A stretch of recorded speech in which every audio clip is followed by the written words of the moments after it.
Hello mga kumarites, at ito na nga, gagawin na nga natin yung dessert na nakita ko nga sa Facebook. Ito nga pala yung binili kong creme densada at saka yung dalawang Nestle cream. Pero ang ginamit ko nga dito ay yung isang maliit na Nestle cream at inilagay ko nga lang to sa freezer sa loob ng 1 oras. Opo, sa freezer po natin siya ilalagay para maging ganito yung texture niya. At pagka nga binuksan nyo na nga ay magiging ganito na nga ang itsura niya. Gagamitan nga pala natin to ng hand mixer at ilalagay nga natin to sa isang mixing bowl. Ang ginamit ko nga pala dito mga kumarites ay isang creme densada, isang Nestle cream na malaki at isang Nestle cream na maliit. Meron pa nga akong isang Nestle cream na malaki doon at mamaya nga ayun nga yung gagawin natin toppings. Dahil nga malapit na magpasko at magbagong taon ay swak na swak nga tong dessert na to na pwede nyong ihanda. Ang ginagawa nga ng karamihan ay nilalagyan nga nila ng mangga. Dahil nga mahal nga ang kilo ng mangga ay gagawin nga lang nating plain itong ating dessert. Para ka nga lang din gumagawa ng mango graham, yun nga lang ay wala nga itong mangga. At makikita nyo nga mamaya kung ano yung toppings na gagawin natin dito. Katapos nga niyan ay kinuha ko na nga itong ating hand mixer. Itong hand mixer ngang ito ay matagal na nga sa akin. Marflex nga pala yung tatak nito kaya naman subok na subok ko na kung gaano katibay. Noong nagpapa-order pa nga ako dati ng mga cakes ay gamit-gamit ko na nga ito. Hindi na nga ako masyadong nagbe-bake ngayon kaya naman bihira ko na nga itong magamit. At pag na-mix nyo na nga ay magiging ganito na nga ang itsura niya. Kinuha ko na nga itong isang pack ng graham na binili ko. Nagtimpla nga lang ako ng gatas niyan at ilalagay nga natin yung graham diyan para lumambot. Ang una nga muna natin gagawin ay lalagyan nga muna natin tong ilalim ng ating lagayan ng Nestle mixture. Dapat nga ay medyo makapal yung ilalim para pagka nga tumigas ito ay parang ice cream. At ang gagawin nga lang natin dyan ay ilalagay nga lang natin tong graham dito sa tinimpla kong gatas. Dahil pag hindi nyo nga inilublob diyan ay magiging matigas nga yung graham natin pag hinati natin mamaya. Pero pagka nga inilublob nyo dyan sa gatas ay mamaya nga paghati natin ay malambot nga yung tinapay. At ayan nga, nalagyan na nga natin ng unang layer ng graham itong ating dessert. Pagkatapos nga yan ay ilalagyan nga ulit natin itong Nestle mixture tong ibabaw. Konti na nga lang yung nilagay ko dito dahil nga mas masarap pagka yung nasa pinakaibabaw ang marami. At ayan, medyo manipis nga lang yung inilagay natin. Dito nga sa dessert na to ay makakatipid ka nga sa graham. Dahil isang pack lang ng graham yung ating ginamit. Pero yung iba nga ay mas bet nga nila yung mas maraming graham. Kaya ang ginagawa ng iba ay hindi na nga nila ginagamit ng hand mixer itong ating graham. Pero okay din naman yon. Pero mas bet ko nga ay yung paghati mo nga ay makapal yung pagkagatas niya. Dalawang layer nga lang ng graham yung nagawa natin dito. May 3 pang tira at inilagay ko na nga lang din sa ibabaw. At ilalagay na nga natin sa ibabaw itong Nestle mixture. Mas bet ko din talaga yung mas makapal yung nasa ibabaw niya. Pagkatapos nga yan, ay ilalagay muna natin to sa freezer ng ilang oras para lumamig. At habang pinalalamig nga natin ito sa rep, ay gagawin naman natin yung pan-toppings natin din sa ibabaw. Ito pa nga pala yung chocolate na dapat ibibigay ng aking anak sa kanyang mga teacher. Ilang teacher nga lang yung nabigyan niya, kaya naman iniuwi niya ulit yung mga tira. Ang sabi ko nga sa kanya ay dalhin niya nga ulit, yun nga lang ay tinatamad na nga siyang magdala. Kaya naman ayan, mapapakinabangan natin siya for today's dessert. At kumuha na nga ako ng lagayan at ilalagay nga natin itong Nestle cream. Ito nga yung gagawin natin toppings dun sa ating ginawang graham. Tamang-tama nga ito kung nauumay na nga kayo sa mangga. Masarap nga din itong merienda sa hapon pagkaawas nga ng mga anak nyo galing school. Kaya ako nga din ito ginawa dahil nga para may merienda ang mga bata mamaya. Pagkatapos nga yan ay ilalagay na nga natin to sa electric stove at dun sa pinakamahinang apoy nga lang natin ilalagay. At baka naman mamaya ay masunog at gagayatin na nga natin itong chocolate sa maliliit para mabilis matunaw. At ayan nga, ihahalo na nga din natin siya dito. Pinakamahina nga lang yan at number 1 nga lang yan para hindi masunog yung chocolate. Halu-haluin nyo nga lang hanggang sa mangalay kayo, charis. Hanggang sa matunaw nga yung chocolate, ay ayan na nga magiging itsura niya. At ayan nga, tunaw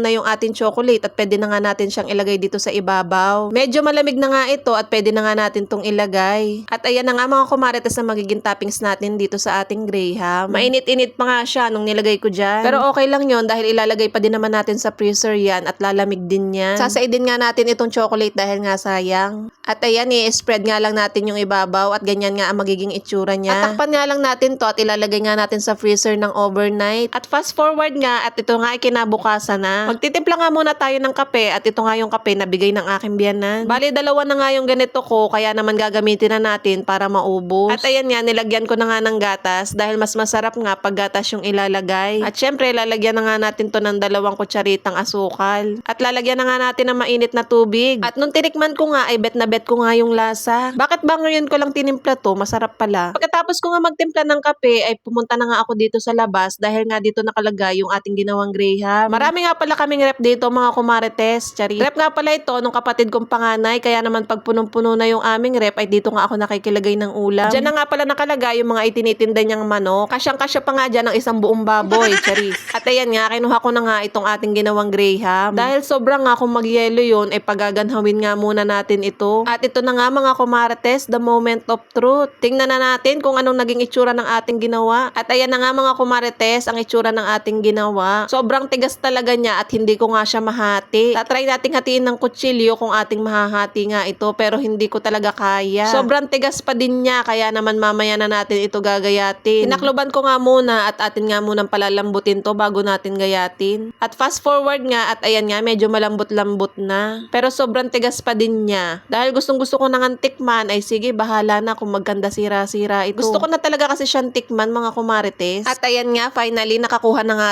tayo. At ayan, wala na naman tayo sa pagpayat na yan. Syempre, kumuha nga lang ako ng kaunti at titikman nga lang natin kung masarap nga baga ito. At ayan mga kumarites, ang sinasabi ko sa inyong kaunti. 3 gayat lang naman yung sinasabi kong kaunti, charis. At ayan, tikman na nga natin kung masarap. At in fairness mga kumarites, hindi siya ganung katamis dahil nga creme densada yung ating nilagay at hindi condense. Pwede nga ito sa mga hindi mahilig sa mga matatamis. Hindi ko na nga nilagyan ng kondensada dahil nga mas matamis nga kung lalagyan pa natin nun. At ayan, titikman nga natin yung nasa ibabaw na chocolate. Ayan kasi yung masarap sa ibabaw. Mas masarap nga kung mas makapal yung chocolate niya sa ibabaw. At in fairness mga kumarites, masarap siya. Kaya naman ano pang inaantay nyo, sa Pasko't Bagong Taon nga ay pwede nyo nga itong gawin. At yun lang naman mga kumarites, at sana natakam ko kayo for today's video. Yun lang naman po, maraming salamat. Bye!